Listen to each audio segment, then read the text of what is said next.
No matter how much we like, sometimes we need to roll around in something practical, something with room for people, animals and stuff.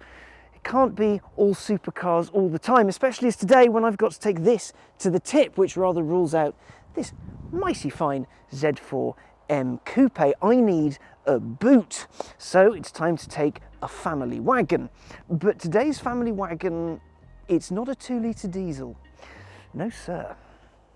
It's an E61 M5 Touring, which, fact fans, you'll know because it came with a thunderous V10. It was essentially a supercar with space for 5 and the dog.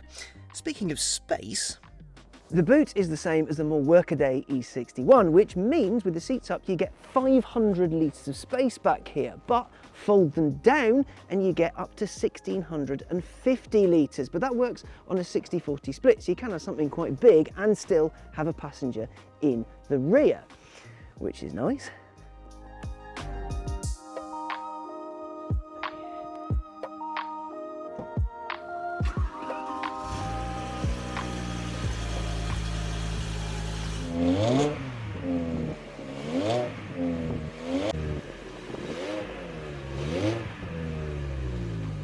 The E61 introduced a bunch of cool stuff. Thunderous V10 in the M5 aside, it introduced the iDrive to the 5 Series. Of course, the flagship 7 got it first, but the 5 Series introduced it to far more people. Now, if you think about it, cars before this had loads of buttons down the middle. It was all very confusing and very busy.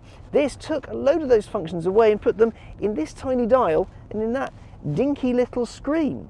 Now, while today's all touch screens and staring at things and making them do stuff and gesture controls, this might seem a little antiquated, but in the early aughts, this was the genesis of all that.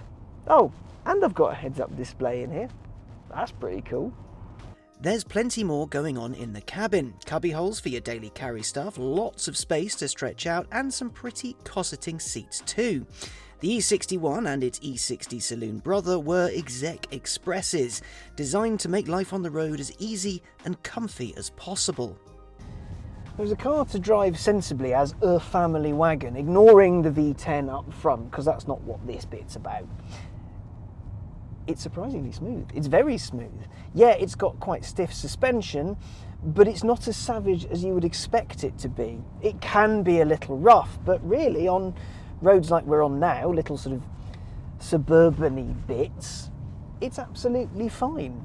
The E61's cabin, it hasn't aged badly. You do get those cars, especially from this era, where you get into them, it's like, well, that plastic's kind of dissolving and is all weirdly sticky, and that sort of design hasn't done its job particularly well, but really, it stood up to the test of time fantastically. Dig in the brushed aluminium look. The iDrive screen is a little bit recessed, so when there's sun dead ahead, as there is today, or right now at least, it can be a little bit tricky to see, but if anything, as a place to sit, I don't feel like I'm in an old car, despite the fact that that's very much what this is. When it comes to the car's size, a modern 5 Series is enormous. It's one of the biggest things known to man. It's a truly colossal car. This, by comparison, feels small, like really small, very narrow. So when you're driving down super tight lanes, you don't worry that if anything comes the other way, you're going to lose a wing mirror or get clipped or have a head-on. If anything, it feels compact, and that does feel quite odd to say. This shouldn't be a compact car. This is a family car. It's a sensible family wagon. Why are we saying it's compact? But realistically, it very much is. It's a sensible thing for sensible people. Kind of. We'll get to the engine a bit later, obviously. Seeing as the tip will probably be full of people dropping off garden waste rather than rush, I thought it's time to talk about something that was rather important when this whole thing came out: design. Stopped and got some coffee for this bit because this needs some caffeination, really. Now, there will be some of you of a certain age who remember when this car came out, and its more sensible siblings. You will also probably remember the outrage, the anger, the shouting, the ruddy-cheeked forum posts decrying that this was a hideous car, an abomination, a stain on BMW's long and rich history. And to an extent, they were justified in their anger, because at the time, BMW's lead designer, Chris Bangle, just removed BMW from its normal, lovely, pretty, but admittedly quite safe and staid design direction, and covered it in flame surfacing, which meant lots of pointy bits and swoopy angles and lines and all that kind of stuff. And that really, really upset some people, but aged really well. Look at it, it's actually really handsome. It stood the test of time. It doesn't look boring, it doesn't look old, it looks still kind of modern, which isn't bad considering it's, 20 years old. That's quite the achievement. And if we don't shout it too loud, I think it might actually look a bit better than the current 5 Series, but don't tell any. Where before you could easily see your granddad driving around in a 5, this isn't that.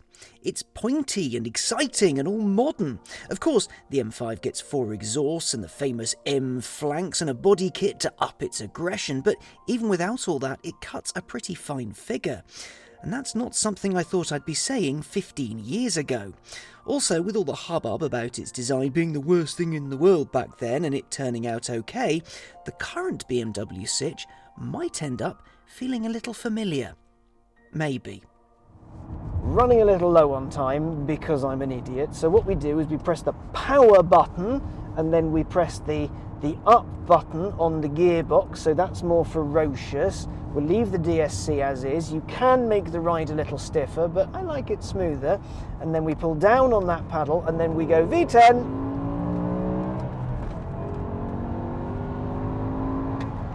That's a little naughty.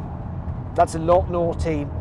See, when you're driving around town, it doesn't sound like a V10. It doesn't sound like this big, snarly Formula One inspired anger beast that I was promised. I remember seeing these. I'd not driven one of these before today, and I'm thinking, wow, it's going to be V10, it's going to be mega. But as I said earlier, when you're driving around town, it's a car, and it's very good at doing family car stuff.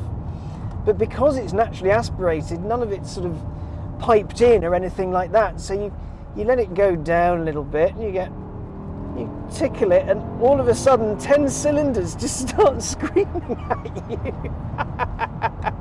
That's fantastic. The S85 engine is a thing of wonder, winning 4 Engine of the Year gongs in its time, 2 outright. It's a 5-litre 90-degree V10 with 507 brake horsepower and 384 pound-foot. While limited to 155 miles an hour, you could, with some tinkering, get 200 miles an hour out of it and crack 0 to 62 in 4.8 seconds. It's a bit brisk then. Now, BMW was using its F1 cred at the time. It was rightly proud of its partnership with Sauber, so there is genuine Formula One know-how in the V10 under the hood that makes it go fast and make good noises and stuff. What it isn't is a Formula One engine transplanted wholesale from an F1 car into a road car. It's not quite that, but there's more than a hint of fun in them thar hills. BMW only ever used this engine in this M5 and the contemporary M6, though it did find its way into a couple of other cars. It's a huge, complicated beast. For example, all the valves are super lightweight, each cylinder comes with its own throttle, and it's full of computers that keep every single one of its 1,000 pieces in check. And it's a road car. Not a track special or a one-of-a-handful mega car. This is a car you could walk into your dealership and buy. In the end, a little over 20,500 were built, barely more than 1,000 in touring spec. Now this does come with the 7-speed SMG gearbox. It's not everybody's favourite. Quick glance at the internet will tell you that. However, for those of you screaming out for a 6-speed manual, the Americans did ask for one, the Americans did get one, and having spoken to a few people who have driven them, thoroughly underwhelming. It's almost as though BMW M knows best. I understand all the love that's been thrown out about these things over the years. The engine is spectacular. It sounds great when you tickle it, but when you're around town, you don't hear anything. It's a car. It's a very powerful car, but it just feels like a car. But when the mood takes you, when you want it to be the M car, it is the M car. And it's not 1,000 modes away, it's a power button, or even just a hefty clog away. When you are out and about and playing, it handles wonderfully. Again, even without the suspension set to mega hard and mega lumpy, you know that the guys from M weren't messing around when they made it. They made a car that will go to the tip or will go round the Nürburgring without any issue. You can have your cake and eat it too. But in this case, the cake's a V10 and the spoon's 500 horsepower. And I like 500 horsepower spoons. This thing's brilliant. The M5 that followed this came with a turbocharged V8, as does the current one, and the next, well, it won't come with a V10, will it? And there hasn't been another M5 Touring since, at least not officially. What this is an oddity. It comes with a pretty much bespoke engine, a body shape that's not your usual M fare, and marks an ending for the naturally aspirated M5. And this Touring, well, it's as rare as they come. It's also proof, if ever it was needed, that family motoring doesn't have to be boring or quiet. If you like the look of this particular M5 Touring and fancy a slice of rarity on your drive, it's up for sale, of course, depending on when you watch this. If you like the look of it, head over to Shooting Brake, place a bid, and maybe this will end up in your hands.